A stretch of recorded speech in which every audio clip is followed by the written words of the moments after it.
ሰላም ለሀገራት ሰላም ፍቅር ሰላም ሰላም ለኢትዮጵያች ሰላም ለምንወዳት ሰላም ለሀገራት ሰላም ፍቅር ሰላም ሰላም. Hello and welcome to African Media. I'm Laura Angela Bagneto. We have a special guest on our program today to talk about Ethiopia's state of emergency measures imposed on the entire country. The government says it is putting in place bans on social media, broadcast media, protests, and gestures, among other issues. This after a general uprising that started last November, which has led to demonstrations and extrajudicial killings by police and security forces. We spoke to Berhanu Nega, chairman of the patriotic Ginbat 7 group, a new rebel party made through the merger of the Ethiopian Patriotic Front and Ginbat 7. A former elected mayor of Addis Ababa, he was sentenced to death in absentia in 2009 for allegedly starting a coup. Nega spoke to us from somewhere in Eritrea on these new measures and if they will work or not.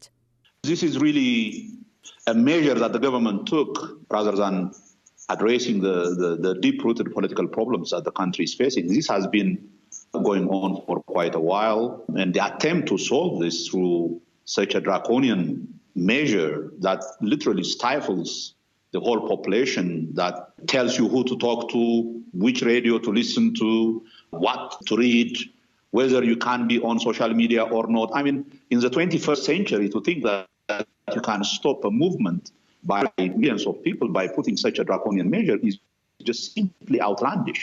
It is not going to address the problem of the country. It is, in fact, going to make it worse, because as people start to think that there is no peaceful political way out of this, they are going to start defending themselves as they have already started.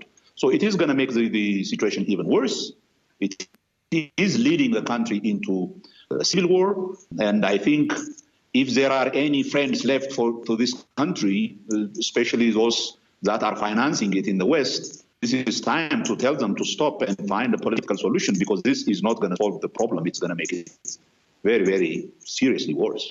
As you know, Ethiopians are among the most well-connected people to the diaspora through, as you said, social media, also with broadcasts that are from other countries. How is this going to affect their daily lives? Oh, it's just like taking people back to the Stone Age. I mean, literally, it is trying to disconnect people from any kind of communication with the rest of the world. How they think they can achieve this is absolutely unfathomable. But the fact is that this state of emergency is creating an environment whereby people just simply are giving up on the possibility of any way out other than confronting this government with the only thing that it knows, which is force. That is what is dangerous about this law. So it's basically creating a reason, even a bigger reason, because not everybody is Oromo in Ethiopia, but it's creating a bigger reason for people to rise up then. Absolutely. In the first place, this was not just an Oromo movement. As you know, this is a movement by millions of people, both in the Oromo and the Amhara regions, but also in the south, in the east, in the Afar region, in Gambela. You know, this government has been harassing, killing, arresting people all over the country. And, the chicken are coming home to roost. This movement is now not limited to any particular geographic area. It's going to engulf the whole country. Obviously, what this draconian measure is going to do is make it clear to everybody that they are going to be free together or they are going to be under slavery forever. So, my view is this conflict is going to spread rather quickly to all parts of the country. And I'm really afraid that this situation is going to be completely out of hand very quickly. And do you think the media blackout, I mean, if people don't know what's going on, that the government believes that will make them calmer because they don't realize what other people are doing? How are they going to communicate?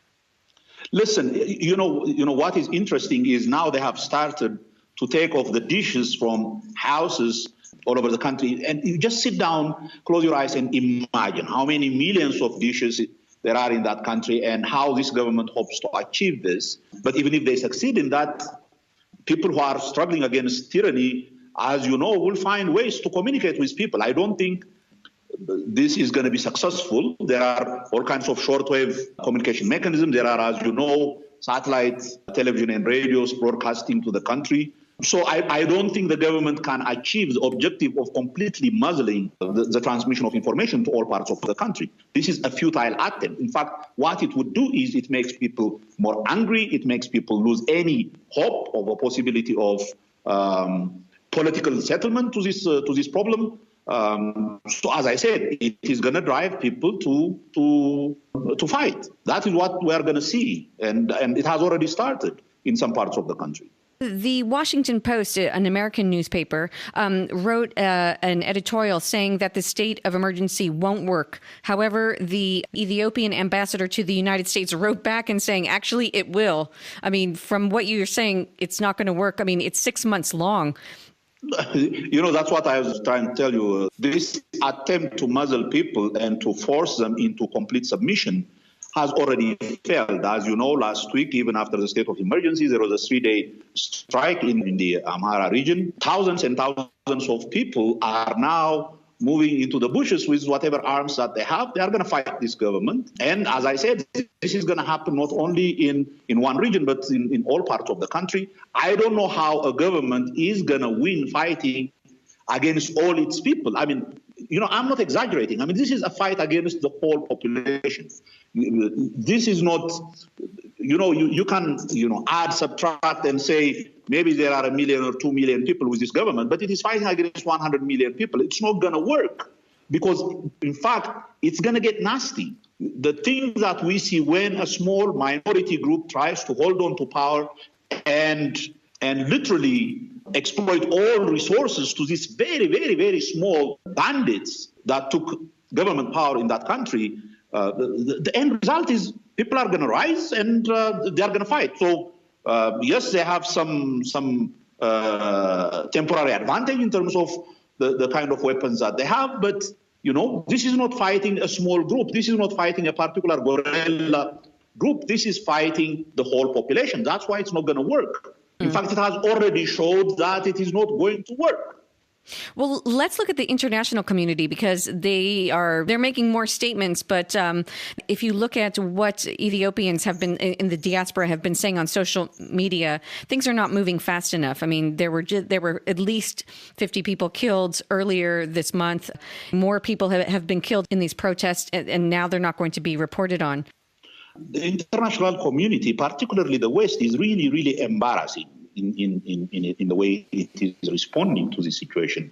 We have been telling them. I mean, I have been to the EU, talking to the parliamentarians, repeatedly telling them that this is coming. And of course, right now the West's foreign policy is so myopic and so geared towards this so-called war on terror. They have completely ignored some of the most basic issues that they claim to uphold, such as human rights and basic freedoms and democracy and things of that sort. And they are aligned with all kinds of brutal dictatorships which seem to show some kind of stability. As you know, they have been singing the praises of this country, this regime, the Ethiopian regime, for creating development and stability and things of that sort. And look what happens. It is completely falling apart. So I think the international community, it is about time to start to sit down and look at what actually is going on the ground. And since this is a government of their making and their friend in one form or another, it is time to show some commitment to a political solution to this problem rather than simply supporting this regime, this really, really brutal regime, even by African standards, from taking the country into a complete abyss. I think this is not going to help even the so-called war on terror, because you are creating a country of 100 million people and destabilizing a country of 100 million people at this level is going to create even more chaos in the region and make the larger problem of terrorism and things of that sort even worse, in addition to, of course, the refugee crisis that it is bound to bring. That's why, really, most of us who have been advocating for a political solution to this problem have been telling Western capitals that this is not the way to go. By supporting brutality in the name of a war against terror is not going to the deep-rooted problems that these societies are facing. The better way to go is to at least require minimum standards of decency and governance from these countries, because otherwise there is only so much that people can take. It doesn't matter whether the West supports this government or not. At the end of the day, if people decide to revolt as they are doing in Ethiopia, I don't think the West can do anything other than looking at another serious humanitarian crisis in that part of the world. That's all the time we have today. Thanks for listening. I'm Laura Angela Bagneto. Stay tuned.